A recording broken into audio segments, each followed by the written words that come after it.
Hello everyone, how's it going? And welcome to today's Wild Rift video. In today's video, I'm going to be showing you all the 5 best champions that you can play for patch 5.1b.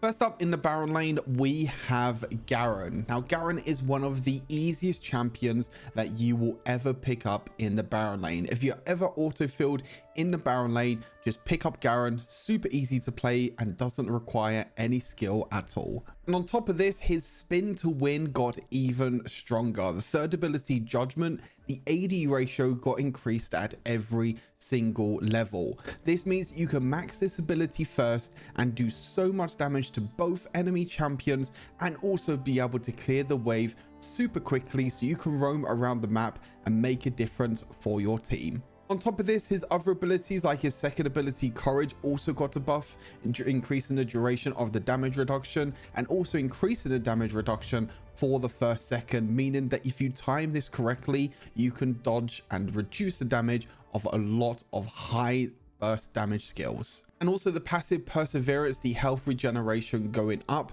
meaning that you can walk forward, you can trade with Garen super effectively, and then when you're running away to safety, you'll be able to heal up over time, which also stacks on top of the rune Second Wind. As for the build with Garen, we want to go for a more bruiser heavy build, building a mixture of both attack damage and health. There is another way in which you can play Garen with Heartsteel, when you go for just full tankiness and just build as much health as possible. But with this build, we make full benefit of the buff that happened to Garen's third ability, Judgment. On top of this, items like Black Cleaver and Divine Sunderer have great synergy with Garen, being able to reduce the armor of enemy champions and also using the Sheen passive of Divine Sunderer whenever we use an ability. And then items like Sterix Gauge, Death Stance and Thornmail are just really good flexible items that can be swapped out. If you're against magic damage, you can build items like Spirit Visage so you can increase your healing. As for the runes, Grasp the Undying is by far the best rune to take for Garen, allows him to trade more effectively. And as for the other runes, we go for the Resolve tree, taking runes like Second Wind to make him a bit more tankier and to allow him to heal more out of combat. And for the secondary rune, we've gone for Demolish to take towers super quickly. Next up in the jungle, we have everyone's worst nightmare, Viego. Now, Viego got probably one of the biggest buffs that has ever happened in Wild Rift. Every single one of his abilities, except for his third ability, which basically doesn't deal any damage anyway, all got buffed, including his base stats as well, making him one of the strongest and one of the biggest playmaking junglers in the game right now. With Viego, being able to take over souls means that you have to have a good general knowledge of most champions. You don't want to be picking up champions like Gragas and using your body slam over a wall by accident or using it in a different direction. He is quite a difficult champion to master, but if you have a general knowledge of the game and you know how to play Viego and play around his passive effectively, then you can pop off during team fights. For Viego's build, we want to again go for more bruiser build. There is a build over in China where they go for a crit build. They still build items like Blade Rune King and Trinity Force because both these items have great synergies with Viego. Blade Rune King can be procced super easily because of Viego's passive, allowing him to auto attack twice after he uses an ability, making it really easy to proc Blade Rune King. And Trinity Force just gives us a whole bunch of great stats, and also the Sheen passive can be procced multiple times during a fight. But instead of building items like Sterix Gauge, Death Stance and also Guardian Angel, in China they go for crit. They go for items like Bloodthirster and Infinity Edge. However, for me, I feel like the best way to build Viego is still as a bruiser. With this build, you still do a lot of damage, but also you have that survivability as well at the same time. And as for the runes, Conqueror can be fully stacked with Viego in just about 2 seconds. You use your second ability, you auto attack twice, use your first ability, you auto attack twice again, which is basically auto attacking once because you're passive, and then you fully stack Conqueror, meaning that your auto attacks will deal more damage as well as your ultimate, but also Viego gets even more healing as well. The sustain you get from this build is out of this world. For the other runes, we go for the precision tree. Now, even though brutal doesn't work anymore on jungle camps, you can still take this on a champion like Viego that auto attacks a lot. Legend Alacrity as well is also going to give us a lot of extra attack speed, with overgrowth being our secondary rune, just so we can gain a little bit of health over time. Onto the mid lane now, we have everyone's favorite dragon, and no, I'm not talking about Shyvana, I'm talking about Aurelion Sol. Now, even though this champion did get a bit of a nerf in the most recent patch, the nerf is actually not that effective. It was only things like casting range, maximum range that you're able to get to when using your abilities, or even movement speed during your first ability when you're stacking up through Breath of Light. However, his damage numbers have not changed, his scaling has not changed as well, and that means that he is still one of the best late game champions in the game, because he's able to scale so effectively throughout the game, collecting Stardust. And with the item build that you go as well, you have so much utility in a team fight with things like his ultimate, his first ability being able to slow multiple champions, and the scaling that you get from runes like Arcane Comet, from the items such as Light Infinity Orb and Death Cap, makes Aurelion Sol deal a lot of damage, but also have enough utility that the rest of his team can follow up and help him out at the same time. For that build with Aurelion Sol, we go for Rylai's Crystal Scepter as our first item, just because of how insane the slows synergize with Aurelion Sol. This is probably one of the only champions that you can actually build this item on now, except for maybe champions like Singed, but no one builds or even plays Singed nowadays. So Aurelion Sol's first ability, Breath of Light, can be used so easily during a team fight. You still have great range, you can still move at the same time, and it makes it really difficult for enemies to escape you. This also makes it easier to stack his passive as well, making sure that you attack the same unit for a certain amount of time with your first ability, and then you'll deal that extra little bit of burst damage. And with items on top like Light Infinity Orb, Ruined Death Cap, Light Rift Maker, and also Crown the Shattered Queen, all of this damage that we're getting on top of the slows of Rylai's Crystal Scepter makes him one of the best champions in the game right now. As for the runes, Arcane Comet can be stacked during the early game with Aurelion Sol, using his first ability to quickly poke enemy champions, and this will allow his damage to scale pretty well into the mid and the late game. You can go for First Strike as a rune, however this is a bit of a hit or miss rune. If you're not the first person that deals damage, then you can be put in a bit of a disadvantage, so Arcane Comet is just a more reliable rune.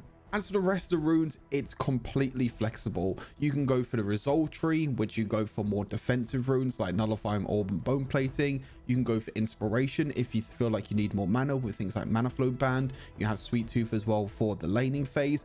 Or you can go for even more damage with the Precision Tree, taking runes like Gathering Storm and Giant Slayer, being able to deal more damage to enemy champions. And that also means that the secondary rune is also flexible. I would just make sure that you always take Giant Slayer, as Aurelion Sol doesn't really do a lot of damage to tanks and bruisers. But as long as you have that rune, every other rune can be super flexible. Moving down on into the Dura lane, my pick for this patch is going to be Ezreal. Now, the buff that happened to Muramana this patch, going from 1.5% of your maximum mana to 2% of your maximum mana, increases Ezreal's damage by roughly 15 to 20 AD. So not only will his auto attacks be able to deal more damage, but also his abilities as well at the same time. And with the rest of this build, Ezreal still scales really well into the mid late game. The only problem before was that Ezreal didn't really have the same power as critical AD carries, because critical strike AD carries just need to auto attack and they can kill enemy champions, whereas Ezreal is a little bit more skill shot reliant. Now, this does make him a lot safer to play. You can stay back and you can use your abilities to deal damage. However, at the same time, most of his abilities are a skill shot, and if you do miss your skill shots, you are going to be missing out on a lot of damage. So make sure when you pick up Ezreal, go into the practice tool first, get a use of the range of his abilities. When you get into a fight, when you get into the game, you can use your abilities at maximum range, keeping your distance, staying safe, but still doing the same amount of damage.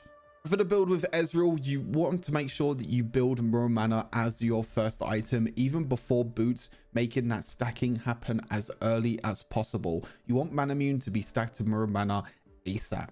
And after this, you want to go for Trinity Force, because the Sheen passive works so well with Ezreal's first ability, Mystic Shot, meaning that you don't actually need to auto attack after you use an ability. You just Mystic Shot, hit it, and that will already proc the Sheen passive. Light Rift Maker is still a really strong item as well, giving Ezreal true damage and extra healing over time. Trader's Grudge for the armor penetration and slow effect. And then you have a flexible last item with items like Guardian Angel, or even more of Malmortius or Ruined Blade the Ruined King, depending on the situation of the game. And for the runes, you can either go for Empowerment or Conqueror. I prefer Conqueror at the moment just because I feel like fights are lost in a longer amount of time. Empowerment is more to do with quick burst damage and trying to deal as much burst damage as possible. If you feel like you can get an advantage in the early game, then you can go for Empowerment. But Conqueror is just overall a lot more reliable. You can stack this throughout the team fight by using your abilities. And then when you're stacking it, when you're landing your abilities, you'll be able to get more damage, get more healing over time. As for the other runes, we're going for the precision tree, taking runes like Brutal, as this has great synergy with both Ezreal's auto attack, and it also works on Ezreal's Mystic Shot. And then for the secondary rune, Bone Plating is our best option. Even if we are going to play safe, there are still some assassins or bruisers that might jump on top of us and deal damage. So taking that reduced damage from Bone Plating will help keep yourself alive. And finally, down in the support role, we have Janna. Now, Janna, in my opinion, is one of the most underrated supports at the moment in the current meta. Since the meta is going a bit more away from things like First Strike and Assassins and going more towards these bruisers and tanks, Janna then becomes one of the best appealing supports in the game. Not only this, but the rework for Janna means that you can use her ultimate and use her abilities at the same time, meaning that she doesn't need to stand still for a few seconds. She can use her ultimate, use that for peeling during a team fight, and then use her other abilities, like her third ability to gain more shielding, or even her first ability to knock up enemy champions. And this will mean that you can protect your AD carry better than any other support in the game. But not only can Janna be used for protecting, but she can also be used for playmaking as well at the same time. With her tornado being much faster than what it was before, this can be used aggressively to try and knock up enemy champions or even predict enemy champions movement. And if this is followed up by the rest of your team, you can even flash forward and try and knock people back into your team with her ultimate. And since she can move now and use her other abilities at the same time, this makes her a lot more viable to play. For support builds right now, Harmonic Echo is still the best first item to go for on every single enchanter supports. This item just has great synergy with any sort of healing or shielding, being able to give that extra healing to your allies. And then you can go for even more supportive items like Ardent Censer. If you have a lot of champions on your team that auto attack a lot, Ardent Censer will benefit them a lot. Or even items like Staff for the Flowing Water, giving your allies more ability power and also ability haste. But items like Death Cap and even Crown of the Shattered Queen can also be built for more ability power and maybe give you that little bit of defensive shield just in case you're caught out. And as for the runes, Glacial Augment, to be able to get a knock up with your first ability and your ultimate is not too hard to do.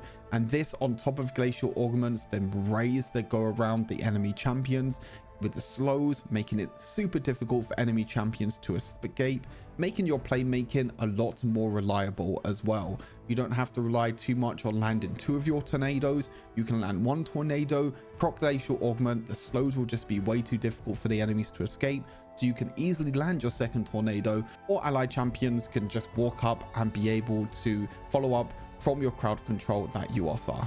And as for the other runes, we want to take the Resolve tree, so we can take runes like Revitalize to give our healing and shielding more power, Fun to Life so we can get more healing again during the laning phase if we poke enemy champions, and Bone Plating just to keep ourselves alive, with the secondary rune being Transcendent so we can use our abilities more often. And that's it. These are 5 of the best champions that you can play this patch. If you're looking to go for that late climb, trying to climb all the way to the top of Challenger, these will be 5 of the best champions that you can pick up. If you feel like I've missed out a champion, or if you feel like a champion is incredibly strong right now in the current meta, let me know down in the comments. Make sure you subscribe to this channel, like the video, and I'll see you all in the next Wilder video. Peace.